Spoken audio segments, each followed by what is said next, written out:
Hey, what's up guys? Welcome indeed to this week's challenge rift guide, which is 177. What we're working with is a Rathma Necromancer. So anyways, let's go ahead and hop right into the build. Alright, so here is what we are working with. I'll go ahead and mouse over all of the pieces of gear, and then I'll go ahead and mention the things that are kind of important. We are immune to poison damage, but there's not too much that will be able to be absorbed, I guess, in the gameplay here. The only important things to really go ahead and mention is it does happen to have the Circle of Neluge, so that's kind of nice. The most important thing is it does use the Jaseth's arms set, which basically means what you want to go ahead and try to utilize is your command skeletons at all times in terms of keeping that up. The rest of the stuff is pretty easy. You don't really need to use that many skills, but I'm just going to go ahead and mouse over them so you guys can see what like runes they are playing in case you guys want to go ahead and replicate the build. But in terms of the gameplay, all you have to do is go ahead and make sure you have your skeletal mages out, and then just go ahead and make sure this is always in gold. Now what should happen is after they eliminate the target, there should be another target that they can jump to with it being activated, but a lot of times the target just isn't close enough, so you'll have to reactivate it. The Command Golem and Frailty, you can activate these if you want, you don't really need to. This I never even bothered with, but if you're out of essence, sure, go ahead and utilize that to go ahead and get some extra essence. But now, let's go ahead and hop right into the Rift. Alright, hopping right in, just go ahead and start summoning your skeletons, as that's our source of all of our damage. We can also activate our other skills, but the most important thing is really keeping up the little gold border on the command skeletons, as that increases our damage significantly. It's a pretty easy build though, but once we go ahead and get this channeling pile, we can go and spam on our command skeletons the whole time and not have to worry about running out of resource. Go to keep on doing more summons.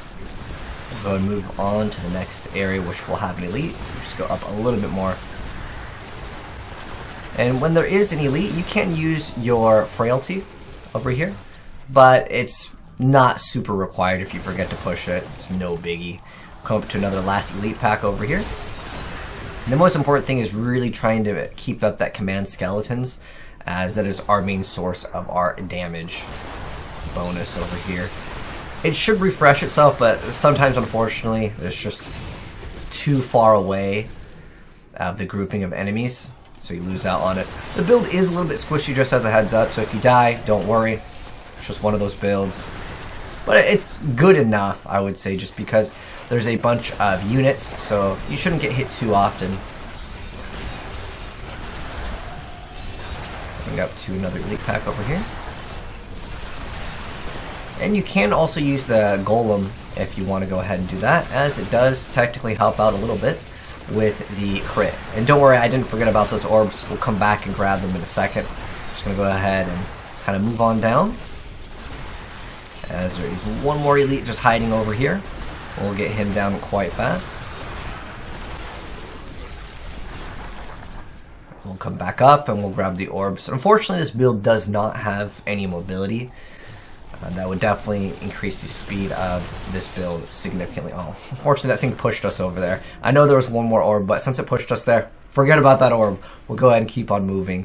We should be able to complete it on floor number 2, but if not, we can go to 3. It's no biggie. We'll also be coming up to a power pylon over here. Go ahead and keep on spamming that command skeleton until they find a target. So there's that nice little power pylon. Now everything will be melting very, very, very fast.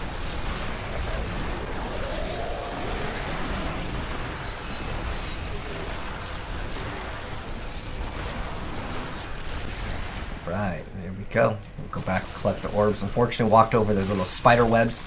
That does slow you down a little bit, but that's okay.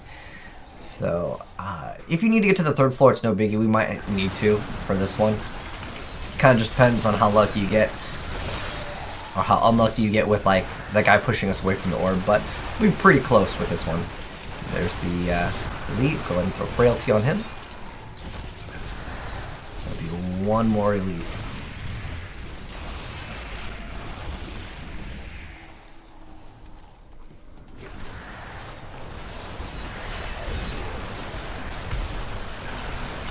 There we go. And get those orbs. And we're 99. Hopefully we won't have to go to the next floor. There we go. because that does significantly change over time. Go ahead, skeletons, activate everything, and you should be a-okay over there. So we got a 334. Let's go ahead and see what that puts us over on the leaderboard. 334. Okay, top 22, not too bad over here. And that's how you complete this week's challenge rift. Hope you guys enjoyed the video. If you did, drop a like on it. And if you're new here and want to be up to date on more Diablo stuff, as of course the new season is coming out very soon, I'm very excited to go ahead and show you guys a bunch of new builds coming out into the game. There's a new Necro build that's actually going to be top tier as well. If you guys want to go ahead and see that, make sure you guys subscribe with the bell notification on, and you'll see it very soon. Take care, guys, and I'll catch you on the next one. I'm signing out. Peace.